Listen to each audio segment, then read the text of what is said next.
베드로가 이르되 너희가 어찌 함께 꾀하여 주의 영을 시험하려 하느냐. 보라, 네 남편을 장사하고 오는 사람들의 발이 문 앞에 이르렀으니 또 너를 메어 내가리라 하니. 그가 베드로의 발 앞에 엎드려서 헌금하는지라. 젊은 사람들이 들어와 죽은 것을 보고 일어나다 그의 남편 곁에 장사하니. 함께 있습니다. 온 교회와 이 일을 듣는 사람들이 다 크게 두려워하니라. 아멘. 네, 이 시간에는 믿음은 신용이 아니라 진실함입니다 라는 말씀의 제목을 가지고 사도행전 5장 1절부터 11절까지의 말씀으로 함께 은혜를 나누겠습니다. 여러분, 말씀에는 생명이 있고 또 말씀에는 능력이 있습니다. 오늘도 그 말씀 우리가 듣고 아멘으로 화답하고 우리의 삶 가운데 이루어 나갈 때에 그 생명과 능력이 우리의 가정 가운데, 여러분들 일터 가운데, 또 우리 교회 가운데, 우리 자녀들 가운데 넘치기를 간절히 축복합니다. 얼마 전 제가 이제 병원을 가기 위해서 서울로 이제 서울로 가기 위해서 공항을 가다가 이런 비석을 보게 되었습니다. 준범죄 없는 마을이라는 비석을 보게 되었습니다. 사실 제가 범죄 없는 마을이라는 비석은 자주 봤는데 이 준범죄 없는 마을이라는 비석은 제가 처음 봤습니다. 그래서 조금 의아한 생각이 들었어요. 그래서 제가 이 준범죄가 뭔가라는 것을 찾아봤는데 이런 뜻을 가지고 있습니다. 형법상의 범죄는 아니지만 민사상의 손해배상 책임이 생기는 행위를 말합니다. 자, 그래서 준범죄 없는 마을은 반대로 말하면 그럼 중범죄는 있는 마을이라고 말하고 있는 걸까? 라는 생각이 드는 거예요. 아니면 이러한 준범죄조차도, 그러니까 사람과 사람 사이에 어떤 손해배상 책임이 생기는 그런 죄도 없는 마을임을 강조하는 걸까? 여러 가지 생각이 들었습니다. 여러분, 오늘 본문을 보게 되면 오늘날에는 형법이다, 민법이다, 여러 가지 법이 있잖아요. 그래서 사람과 사람 사이에 갈등이 생기고 또 회사와 또 개인 간의 갈등이 생기고 또 회사와 회사 간의 갈등이 생길 때에, 아무튼 세상에 여러 가지 갈등이 생겼을 때에 이 법의 테두리 안에서 그 모든 것들을 해석하고 해결하는 경우들을 보게 되죠. 그런데 오늘 본문의 초대교회는 그러한 문제, 죄를 해결하고 이것이 큰 죄인가 작은 죄인가 라고 하는 그 기준이 제대로 정확하게 정해져 있지 않았던 때였습니다. 자, 그런데 오늘 본문을 보게 되면 초대교회에 일어난 한 죄의 문제가 등장을 하는데 이것이 과연 큰 죄인가 아니면 별로 큰 죄가 아닌가 라는 판단이 쉽지 않게 되는 것이죠. 그래서 우리가 오늘 본문을 읽어보면 한 번쯤은 이런 생각을 하게 되는 거예요. 아나니아와 삽비라가 지은 죄가 정말 그 자리에서 즉시 죽을 만큼의 큰 죄인가? 라고 질문하게 되는 것이죠. 왜냐하면 죄의 기준이 정확하게 정해져 있지 않았던 초대교회였습니다. 또 그들을 판결하고 있는 사람이 베드로인데 베드로가 이미 예수님을 3번이나 부인한 씻을 수 없는 큰 죄를 지은 사람인데 누가 누구를 판단할 수 있겠는가? 라는 의문이 들게 됩니다. 더 나아가서는 우리가 알고 있는 하나님은 사랑의 하나님이신데 그 사랑의 하나님이 그렇게 가혹하고 잔인한 분이실까? 라는 의문이 생기게 마련입니다. 자, 그렇다면 과연 하나님의 심판이 가혹한 것인가? 아니면 당연한 것인가? 아니면 어떤 신학자가 한 말대로 아나니아와 삽비라가 원래 지병이 있었는데 충격을 받아서 갑자기 죽은 것이다 라고 해석하는 것이 맞는가? 우리가 성경 몇 구절을 찾아보면서 함께 말씀을 나눠보고자 합니다.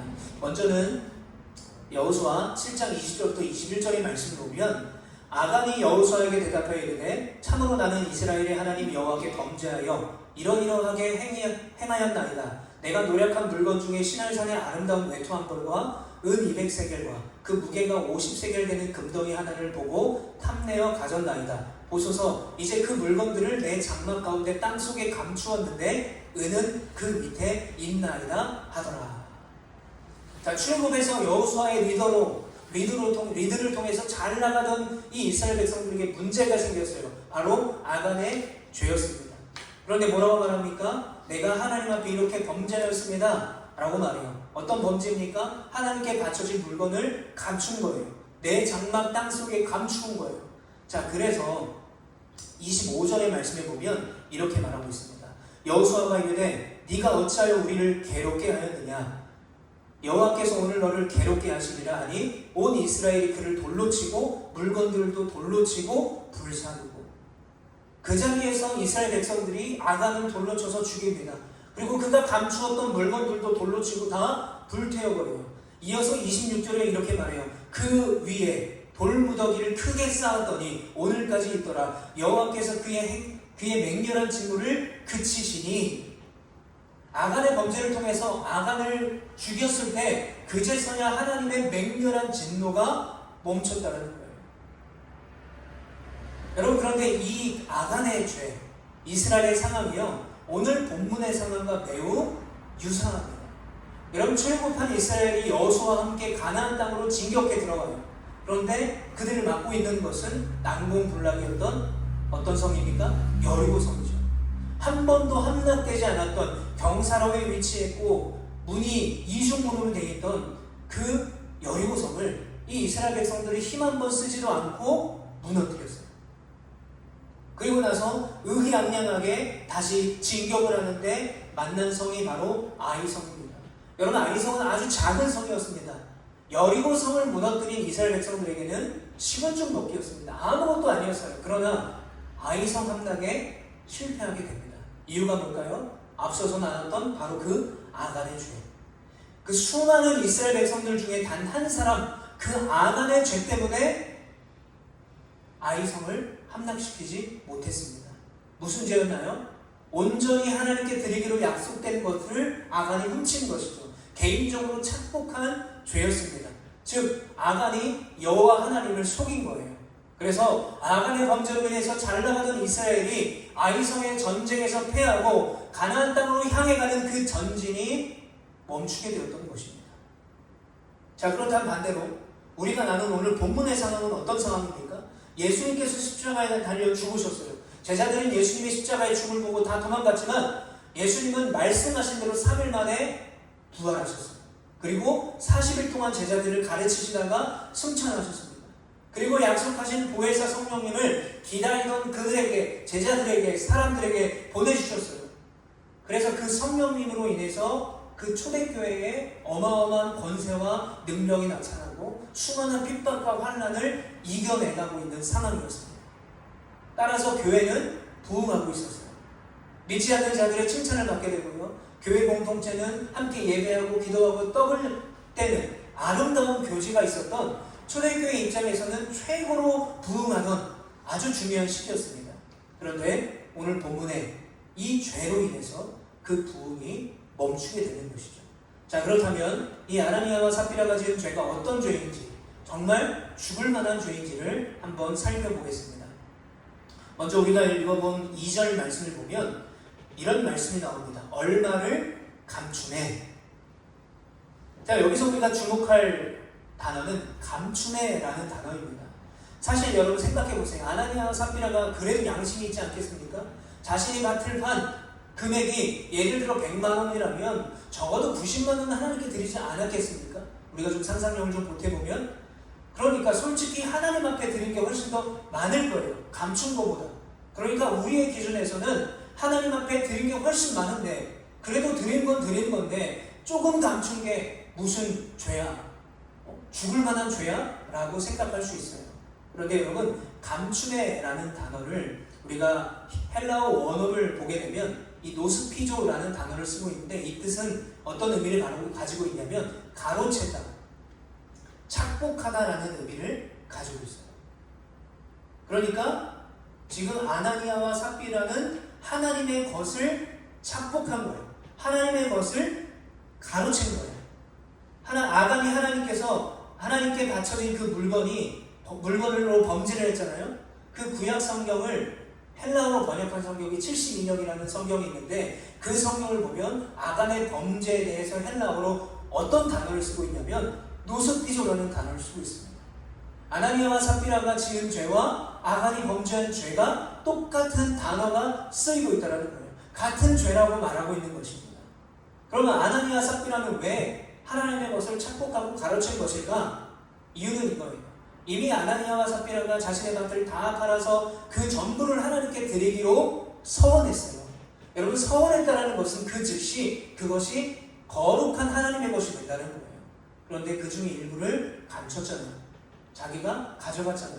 그건 뭐예요? 하나님의 것을, 이미 갖춰진 하나님의 것을 도둑질했다라는 것입니다. 그러니까 얼마를 감춤해 많은 것을 드리지 않았습니까가 아니라 얼마를 감췄다라는 것은 그냥 대충 넘어갈 문제가 아니었다는 거예요. 그래서 이어서 이 베드로가 이 아나니아와 삽비라가 한 행동을 도둑질이라고 말하면서 이렇게 말하고 있습니다.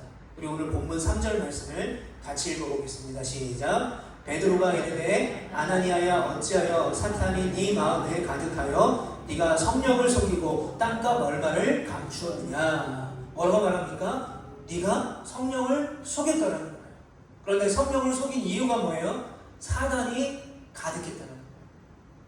부흥과 사랑과 은혜와 성령의 충만함이 넘치는 그 초대교회를 무너뜨리기 위해서 사단이 아나니아와 삽비라를 유혹한 것이죠. 공격한 것이죠. 그 마음에 가득해서 성령을 속이게 만들었던 것입니다.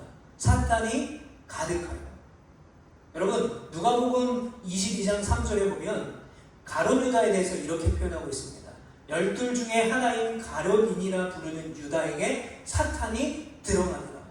공통점이 있죠. 가룟 유다에게도 사탄이 들어갔습니다. 그래서 예수님을 은삼십을 갖고 팔아버렸어요. 아나니아와 삽비라도 마찬가지입니다. 그 안에 사탄이 가득해서 성령을 속였다라고 말하고 있습니다.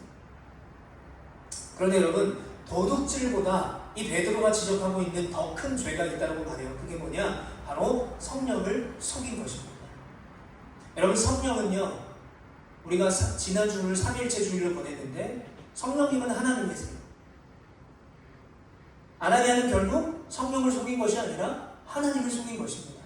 아간이 하나님께 범죄함으로 하나님을 속이려고 했던 것처럼 보이는 도둑질보다 하나님을 속이려고 했던 그 거짓말, 성령님을 속이려고 했던 그 거짓말이 도둑질 자체보다 더 큰 죄다라고 베드로가 그들을 정죄하고 있습니다. 자, 그렇다면 왜 아나니아와 삽비라는 하나님 앞에 다 드리기로 했다가 왜 하나님을 속이고 거짓말했는가? 라는 것에 대해서 우리가 한번 알아보도록 하겠습니다. 여러분, 보통 사람들이 언제 거짓말을 하죠? 예를 들어 이런 거죠. 아, 차가 너무 막혀서 늦었어. 미안해, 차가 너무 막혔어. 오는 길에 차가 너무 막혔어. 근데 차가 막힐 일이 없죠. 왜냐면 이 사람은 지하철을 타고 왔어요. 거짓말하는 거죠. 자기가 늦은 거에 대해서 미안함에 거짓말을 하는 거예요. 자기를 방어하기 위해서 거짓말을 하는 것입니다. 대부분의 사람들의 거짓말은 자기 자신을 위해서 한다는 것이죠. 그래서 심리학에서는 이것을 자기 방어형 거짓말이라고 말해요. 자, 그렇다면 오늘 본문의 이 아나니아와 삽비라의 거짓말의 중심에는 과연 뭐가 있었을까요? 아나니아와 삽비라의 거짓말의 중심에는 바로 명예가 있었습니다. 명예욕이 있었던 것이죠. 근데 어떤 명예인가? 그것이 과연 무슨 명예인가? 라는 것은 우리가 바나바라는 사람을 통해서 그 이유를 찾아볼 수가 있어요. 사도행전 4장 36절부터 37절에 구브로에서 난 네이족 사람이 있으니 이름은 요셉이라 사도들이 일컬어 바나바라 번역하면 위로의 아들이라 하니 그가 밭이 있음에 팔아 그 값을 가지고 사도들의 발 앞에 두니라. 자, 성경에서는 바나바를 먼저 뭐라고 말하냐면 본명 요셉이 있는데 사도들이 그 사람을 바나바라고 부른대요. 그런데 뜻이 뭐냐? 위로의 아들이라는 뜻입니다. 즉 바나바는 다른 사람들을 잘 섬겼던 사람이었습니다. 그리고 사도들이 필요한 것이 있으면, 초대교회가 필요한 것이 있으면 기꺼이 섬겼던 사람이라는 거예요. 그리고 사도행전 11장 24절에도 바나바에 대해서 이렇게 말하는데 우리 한번 같이 읽어보겠습니다. 시작. 바나바는 착한 사람이요 성령과 믿음이 충만한 사람이라 이에 큰 무리가 죽게 더하여 지더라. 아멘. 뭐라고 말합니까? 바나바는 착한 사람이다. 여러분, 보통 성경에서 착하다라는 표현은 복음이 전해지는데 쓰여요. 하나님의 나라가 세워지는데 쓰여집니다. 그러니까 바나바가 착한 사람이다라는 말은 복음이 전해지고 하나님의 나라가 세워지는 일에 마음과 뜻을 다해 섬겼던 사람이었다는 거예요.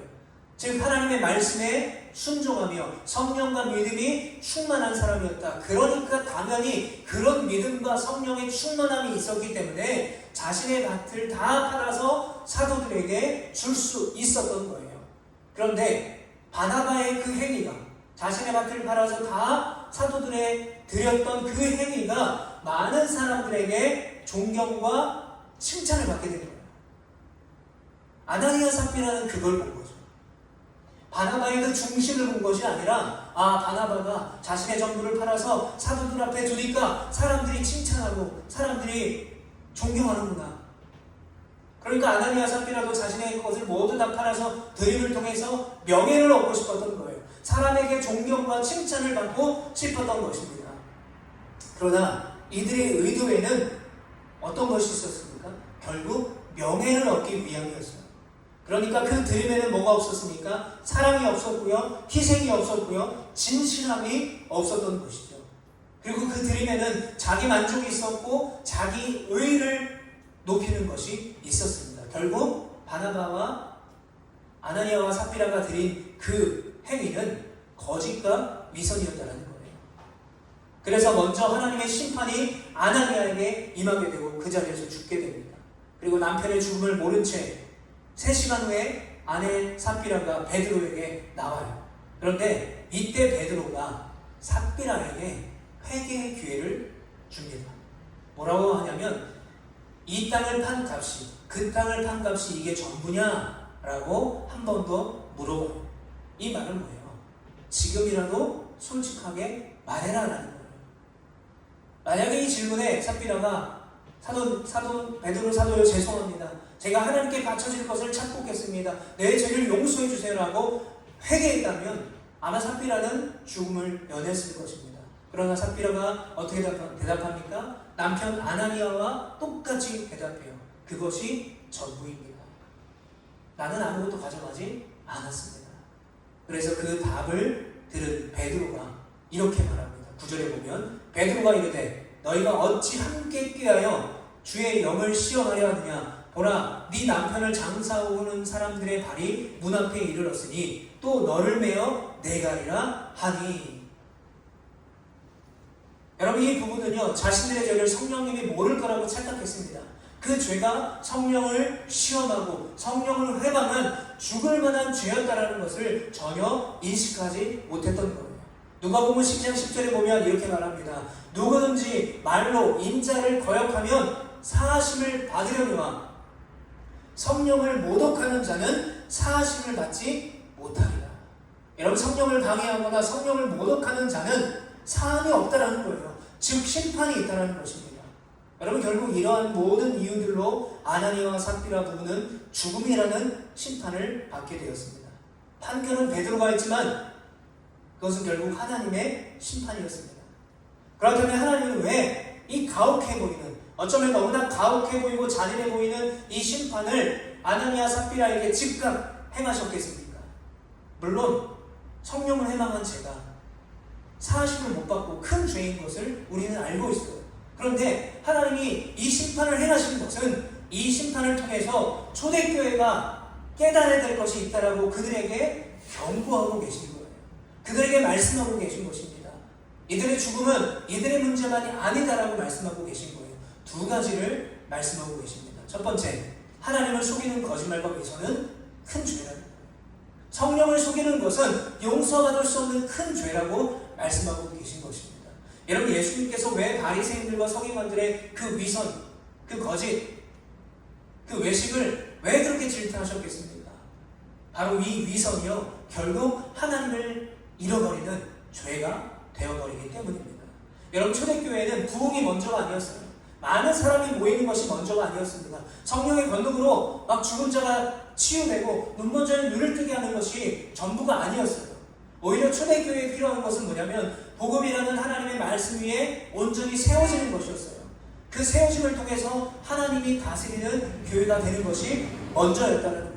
그래서 하나님은 그들에게 말씀하고 계신 것입니다. 부흥이 먼저가 아니다. 하나님을 속이고 거짓말하는 위선은 큰 죄이기 때문에 말씀 앞에 바로 설 것을 말씀하고 계세요. 두 번째로는 공동체에서의 한 사람은 너무 중요하다는 거예요. 여러분, 만약에 초대교회, 우리가 나눈 초대교회, 그리고 아까 가나안 이스라엘 백성들에게 이 아간은 한 사람이잖아요. 아나니아 삽비라는 두 사람이잖아요. 그러니까 전체에 비해서, 초대교회 공동체에 비해서, 이스라엘 백성들에 비해서 아무것도 아닌 사람들이잖아요. 몇 사람들밖에 안 되는 사람이잖아요. 그러면 이들이 하나님의 성령을 속였다고 해도 이들을 그냥 눈 감아주고 처벌하지 않았다면 아마도 나중에라도 이 초대교회와 이스라엘은 더 큰 죄의 문제로 하나님의 말씀 앞에 온전히 서지 못했을 거예요. 이스라엘 백성들은 가나안 땅에 들어가지 못했을 거예요. 그러니까 하나님은 그것을 아셨던 거예요. 그래서 그들에게 말씀하고 계신 것입니다. 영적으로 재정비할 수 있도록 그들을 멈추게 하셨던 거죠. 지난주 제가 금요일에 3개월 만에 서울에 있는 병원에 외래에 갔습니다. 제가 이제 이식을 받고 약 때문에 계속 간 수치가 높았어요. 그래서 이제 이번에 가서 간 초음파 검사를 하고 피검사, 소변 검사를 하고 결과를 듣게 되었습니다. 그런데 이제 9개월 모든 검사 중에서 제일 중요했던 신장 수치가 좀 많이 올랐어요. 물론 올랐어도 이제 정상 범위 안에 있어서 다행이긴 한데, 저희 주치의 선생님이 다른 수치들을 다 보면서 이상하다, 이 신장 수치, 크레아틴 수치가 오를 이유가 없는데? 라고 하면서 저에게 이렇게 질문했어요. 혹시 최근에 피곤하거나 아니면 뭐 큰 스트레스를 받거나 아니면 과격한 운동을 했냐? 라고 물어봤어요. 그래서 묻길래 제가 솔직하게 얘기했습니다. 선생님, 제가 간 초음파 때문에 3주 정도 벼락치기로 일주일에 한 3번, 4번 정도 뛰었습니다. 그리고 월요일마다 탁구도 치고 있습니다. 그리고 간 초음파를 받기 전날 제가 조금이라도 이 초음파가 잘 나오게 하기 위해서 동생과 저녁에 탁구장에 가서 1시간 넘게 탁구를 치고 왔습니다. 그래서 지금 발이 아리백이고 이 오른쪽 팔이 아리백했습니다. 라고 했더니 의사 선생님이 저에게 이렇게 얘기했어요. 운동을 하게 되면 근육이 일을 하면서 크레아틴이 순간적으로 올라간다는 거예요. 그런데 그 운동을 그때 멈추지 않고 꾸준하게 운동을 하면 그 올라갔던 수치가 다시 정상으로 내려간다는 거예요. 그러니까 꾸준히 운동하라고 하면서 3개월 뒤에 다시 보자고 했습니다. 여러분, 무슨 말입니까? 운동을 하려면 제대로 하라는 거예요.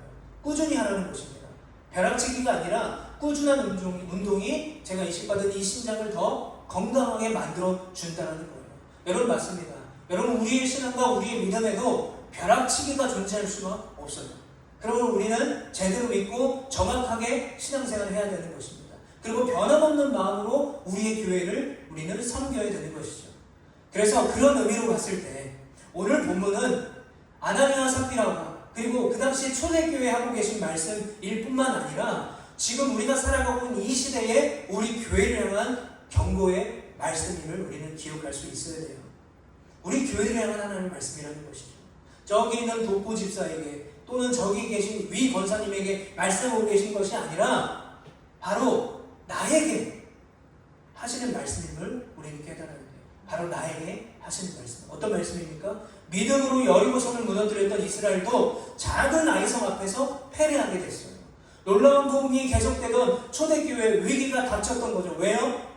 아주 작은 소수의 사람의 죄 때문에. 그 죄가 해결되지 않았을 때 문제가 생겼던 것입니다. 오늘날의 교회 문제로 보게 되면 제대로 믿고 신실하게 신앙생활하는 사람들이 좋은 게 좋은 거로 말하는 사람들, 거짓과 위선으로 신앙생활하는 한 사람이나 몇몇 사람들로 인해서 제대로 믿고 신앙생활하는 사람들이 상처를 받고 교회를 떠나가는 일이 너무나 자주 비일비재하게 일어나고 있는 것이 지금 우리가 살아가고 있는 교회의 현실입니다.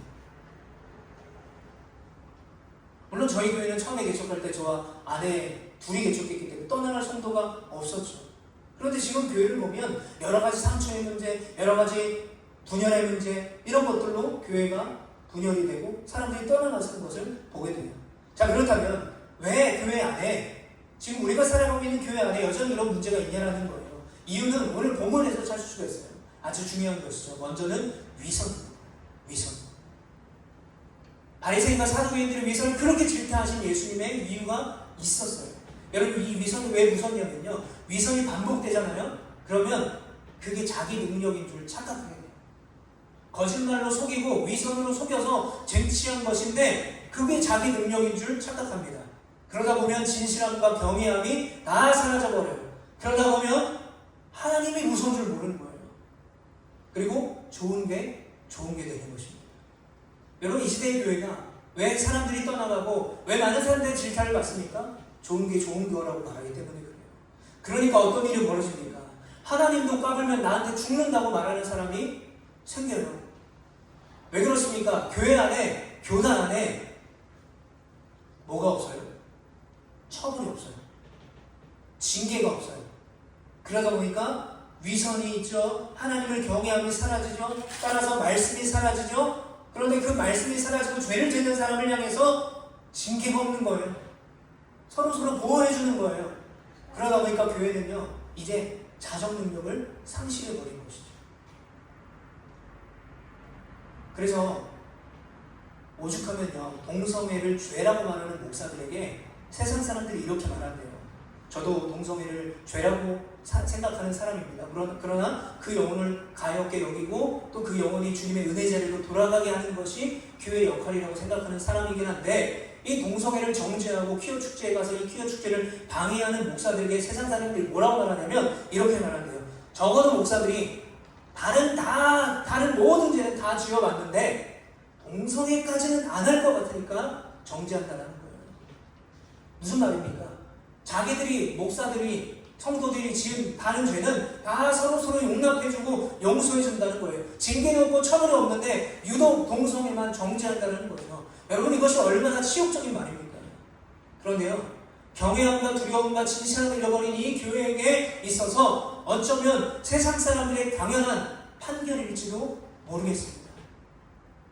여러분, 그런데 오늘 아나니아 삽비라가 그 자리에서 즉결 심판을 받아서 죽었던, 위기를 겪었던 초대교회는 달랐습니다. 자, 오늘 본문 11절 말씀을 같이 한번 읽어봅니다. 시작. 온 교회와 이 일을 듣는 사람들이 다 크게 두려워하니라. 아멘. 사랑하는 성도 여러분, 오늘 말씀을 통해서 우리가 분명히 깨달아야 될 것이 있습니다. 바로 두려움이에요. 하나님 무서워요가 아니라 하나님의 전능하심 앞에 우리가 엎드려지는 것입니다. 우리가 그 경외함이 회복되어져야 된다는 거예요. 여러분, 초대교회는 적어도 하나님의 그 무시무시한 심판 앞에서 경외함으로 하나님 앞에 엎드려져요. 여기서 두려움이라는 말을 번역해 보면 공경과 존경과 경외의 의미를 가지고 있는 거예요. 그러니까 초대교회는 아나니아 삽비라가 죽었을 때 저 죄는 아나니아 삽비라의 죄야, 우리는 죄가 없어라고 생각한 게 아니라 이 죄가 바로 우리의 죄구나, 하나님 심판이 우리에게 임했구나, 우리가 여기서 멈춰서서 제대로 하나님의 말씀 안에 서서 제대로 다시 가야겠다라고 돌이켰던 거죠. 그래서 위기에 있던 이 초대교회는 그 경외함을 회복하면서 회개함을 통해서 5장 이후에 일어나는 이 초대교회를 향한 온갖 핍박과 어려움을 그 경외함으로, 성령의 능력으로 이겨낼 수 있었던 거예요. 이겨낼 수 있는 힘을 가질 수 있었던 것입니다. 여러분, 우리도 마찬가지입니다. 예수 그리스도의 권위가 땅에 떨어진 이 시대에서 우리는 마땅히 먼저 하나님을 경외해야 돼요. 계시록 말씀처럼 불꽃처럼 살아계셔서 우리를 바라보고 계신 그 하나님 앞에서 여러분, 그러면 우리는 어떻게 살아가야겠습니까? 먼저 우리는 우리 스스로에게 이 세 가지 질문을 할 수 있어야 돼요. 나는 지금 하나님 앞에 정직한가? 나는 은혜보다 사람의 칭찬과 안정을 원하고 있지 않는가? 나의 믿음은 신용인가? 아니면 진실함인가? 라는 우리의 믿음을, 우리의 신앙을 한번 체크해 볼 수 있어야 돼요. 만약에 저 문제에 내가 걸린다면 회개하고 돌이켜 은혜 자리로 다시 나아가야 되는 것입니다. 여러분, 이제 말씀을 마무리하겠습니다. 먼저 우리는 반복한 메시지지만 하나님을 경외해야 됩니다. 하나님을 경외할 때 우리는 우리 안에 들려질 말씀 앞에 겸손할 수 있어요. 나의 위선이 아니라 내 생각이 아니라 하나님의 말씀 따라 살아갈 수 있습니다. 그 말씀에 순종함으로 제대로 정확하게 변함없이 살아가야 된다는 거죠. 바로 그것이 우리의 교회와 우리 성도가 사단의 끊임없는 공격을 이길 수 있는 유일한 길임을 믿으시기를 축복합니다. 내가 속한 교회가 거룩한 공동체가 되는 유일한 길임을 믿으시기를 축복합니다. 성도인 우리가 그렇게 살아갈 때에 믿지 않는 사람들이 우리의 그 구별된 모습을 보고 비난이 아니라 우리를 향한 칭찬을 하게 될 것입니다. 그리고 하나님을 궁금해 할 거예요. 여러분, 믿음은 신용이 아니라 믿음은 진실함입니다. 그 진실한 믿음과 변함없는 신앙생활을 통해서 이곳에 계신 모든 우리 성도님들이, 그리고 우리 제주로아교회가 빛과 소금으로 세상 속에서 복음의 은혜를 끼치며 살아갈 수 있기를 예수님의 이름으로 간절히 축복합니다.